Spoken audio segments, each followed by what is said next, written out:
ഒരു കുഞ്ഞ് ജനിക്കുന്നത് കുടുംബത്തിലെ ഏറ്റവും സന്തോഷകരമായ നിമിഷങ്ങളിലൊന്നാണ്. അതോടൊപ്പം തന്നെ പുതിയ പാരൻസിന് ഒരുപാട് ആശങ്കകളും സംശയങ്ങളും ഉണ്ടാകുന്നത് വളരെ സ്വാഭാവികമാണ്.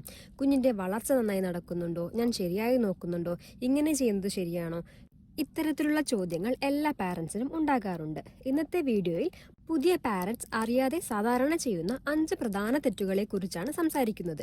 ഈ വീഡിയോയുടെ ലക്ഷ്യം ആരെയും കുറ്റപ്പെടുത്തുകയല്ല, മറിച്ച് കുഞ്ഞിന്റെ ആരോഗ്യകരമായ വളർച്ചയ്ക്കും ഡെവലപ്മെന്റിനും സഹായിക്കുന്ന ശരിയായ അറിവ് നൽകുക എന്നുള്ളതാണ്. ഒന്നാമതായി പല പാരൻസും ചെയ്യാറുള്ള ഒരു പ്രധാന മിസ്റ്റേക്കാണ് കുഞ്ഞിനെ മറ്റു കുഞ്ഞുങ്ങളുമായി താരതമ്യം ചെയ്യുക എന്നുള്ളത്.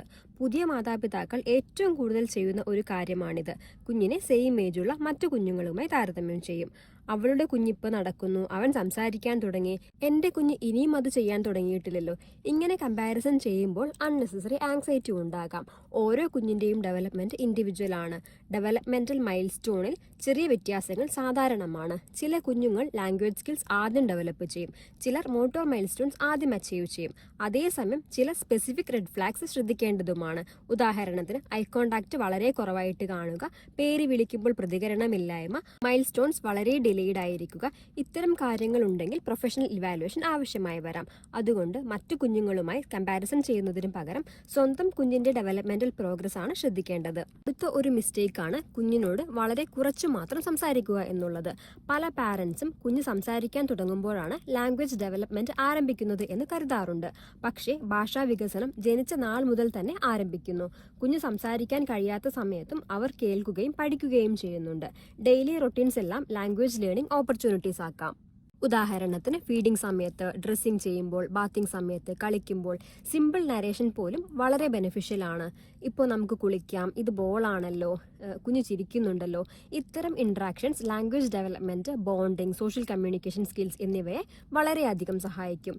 ഹ്യൂമൻ ഇന്ററാക്ഷനെ മൊബൈൽ സ്ക്രീനുകളോ ടിവിയോ വെച്ച് റീപ്ലേസ് ചെയ്യാൻ കഴിയില്ല എന്നത് പാരൻസ് മനസ്സിലാക്കണം. അടുത്ത ഒരു മിസ്റ്റേക്കാണ് വളരെ നേരത്തെ സ്ക്രീൻ എക്സ്പോഷർ നൽകുക എന്നുള്ളത്. ഇന്നത്തെ കാലത്ത് വളരെ കോമൺലി കാണുന്ന ഒരു കാര്യമാണ് ചെറിയ കുഞ്ഞുങ്ങൾക്ക് മൊബൈൽ ഫോൺ അല്ലെങ്കിൽ TV നൽകുന്നത്. പ്രത്യേകിച്ച് കുഞ്ഞു കരയുമ്പോൾ സ്ക്രീൻ കൊടുത്താൽ കുഞ്ഞ് കാമാകുന്നതിനാൽ തന്നെ പാരൻസിനത് കൺവീനിയന്റ് ആയി തോന്നാം. പക്ഷേ excessive screen exposure early childhood ഡെവലപ്മെന്റിനെ ബാധിക്കാനുള്ള സാധ്യതയുണ്ട്. പ്രധാനമായും language development, attention skill, social interaction, play skill എന്നിവയിൽ സ്വാധീനം ചെലുത്താം. ഒരു കുഞ്ഞിന്റെ ബ്രെയിൻ ഏറ്റവും കൂടുതൽ പഠിക്കുന്നത് റിയൽ ഹ്യൂമൻ ഇന്ററാക്ഷൻസിലൂടെയാണ്.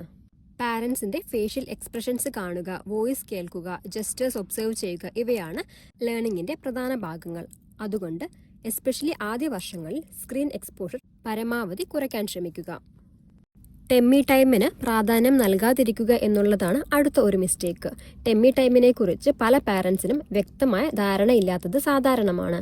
കുഞ്ഞിനെ ഉണർന്നിരിക്കുമ്പോൾ കുറച്ചു സമയം വയറുവശം കിടത്തുന്നത് നെക്ക്, ഷോൾഡർ മസിൽസ് ഒക്കെ സ്ട്രെങ്തൻ ചെയ്യാൻ അവരെ സഹായിക്കും. ഇത് പിന്നീട് വരുന്ന ഗ്രോസ് മോട്ടോർ മൈൽ സ്റ്റോണിന് വളരെ പ്രധാനമാണ്. ഉദാഹരണത്തിന് കമിഴ്ന്നു വീഴുക, ഇരിക്കുക, നിറങ്ങി നീങ്ങുക തുടങ്ങിയവ. ആദ്യം വളരെ ചെറിയ ഡ്യൂറേഷനിൽ തുടങ്ങാം. ഫേസ് ടു ഫേസ് ഇന്ററാക്ഷൻ അല്ലെങ്കിൽ ടോയ്സ് ഉപയോഗിച്ച് ടെമ്മി ടൈം എൻജോയബിൾ ആക്കാം. എന്നാൽ ടെമ്മി ടൈം എല്ലായ്പ്പോഴും സൂപ്പർവിഷൻ ഉള്ളപ്പോഴും കുഞ്ഞ് അവേക്കായി ഇരിക്കുമ്പോഴും മാത്രം ചെയ്യേണ്ടതാണ്. അടുത്ത ഒരു പ്രധാന മിസ്റ്റേക്കാണ് ഫോഴ്സ് ഫീഡിംഗ് ചെയ്യുക എന്നുള്ളത്.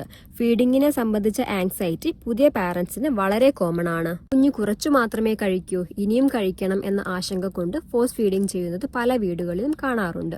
പക്ഷേ ഫോഴ്സ് ഫീഡിംഗ് എക്സ്പീരിയൻസിനെ നെഗറ്റീവ് ആക്കാൻ സാധ്യതയുണ്ട്. കുഞ്ഞിന്റെ ഹങ്കർ ക്യൂസിനെ ശ്രദ്ധിക്കുന്നത് വളരെ പ്രധാനമാണ്. ഓരോ ദിവസവും വിശപ്പ് ഒരേപോലെ ആയിരിക്കണമെന്നില്ല. ഹെൽത്തി ഫീഡിംഗ് റിലേഷൻഷിപ്പ് ഉണ്ടാകാൻ calm and pressure free feeding environment സഹായിക്കും. കുഞ്ഞ് ആക്റ്റീവ് ആണോ, വെയിറ്റ് ഗെയിൻ ശരിയാണോ, ഡെവലപ്മെന്റ് അപ്രോപ്രിയേറ്റ് ആണോ എന്നതാണ് കൂടുതൽ പ്രധാനപ്പെട്ടത്. പാരന്റിംഗ് എന്നത് ഒരു ലേണിംഗ് പ്രോസസ്സാണ്. പെർഫെക്റ്റ് പാരന്റ്സ് ആരുമില്ല. പക്ഷേ എവിഡൻസ് ബേസ്ഡ് ഇൻഫർമേഷൻ മനസ്സിലാക്കി ചെറിയ മാറ്റങ്ങൾ വരുത്തുന്നത് കുഞ്ഞിന്റെ ആരോഗ്യകരമായ വളർച്ചയ്ക്ക് വളരെ സഹായകരമാണ്. ഈ വീഡിയോ യൂസ്ഫുൾ ആയി തോന്നിയെങ്കിൽ മറ്റുള്ള പാരന്റ്സിന് ഷെയർ ചെയ്യൂ. Parenting, communication development, child development related